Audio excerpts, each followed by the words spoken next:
Alveg 54 stiga sigur ef við skeikar ekki í grannaslagnum á móti KR í kvöld. Hvað að skapa þetta hjá þínum stúlkum hér?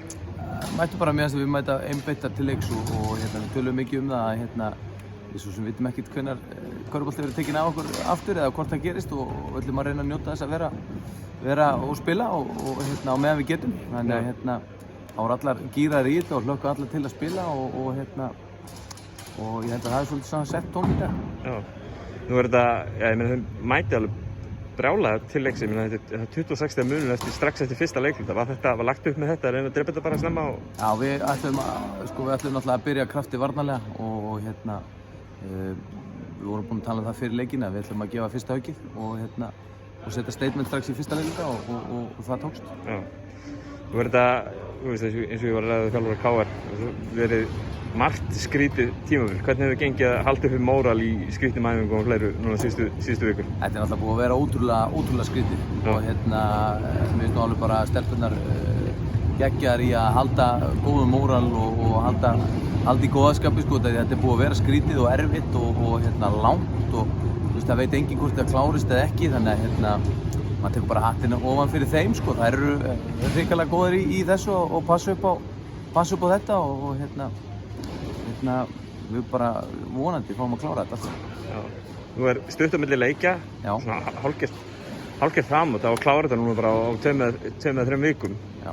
Hvernig, þitt lið hefur kannski svona verið svolítið í meiðslum svona allavega framan að vetri og Hildur núna svona inn í síðustu mánuði, síðustu viku. Já. Hvernig gengur að halda öllum heilum? Við höfum ekki náð mörgum leikjum allar saman. Nei. Og sem er svona ákveðið áhugjefni, það er náttúrulega að við þurfum allir að fá svona smá fíling að spila saman svona, en þetta virðist vera að smella núna, ég vona það, en hún Helena búin að vera tæp í úlið og Hildur náttúrulega búin að vera tæp eftir höfuðhöggin, þannig að hún er svona að koma inn hægt og rólega núna og hún fekk aðeins smjörþefinn í dag og vonandi meira næst og vonandi þá bara hættum við nú að meðast og getum klárað tímabili á góðan hátt. Næsti leikur strax á laugardaginn, það eru nýliðar, óvenjulega sterkir nýliðar Fjölnis sem verða væntanlega ykkar fyrsta viðureign í undanúrslitunum eða fram sem horfir eins og staðan er núna. Hvernig líst þér á Fjölnisliðið? Gæti bara vel verið, Fjölnislið er hörkulið og bara vel þjálfað og góður mannskapur, frábærir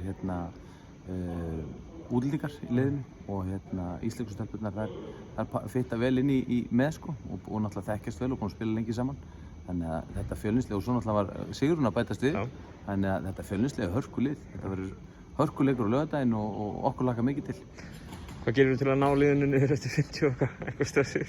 Þetta er bara einn leikur á 6 sem eftir á tímabilinu og við ætlum að vera betri í kvenleik. Frábært, takk.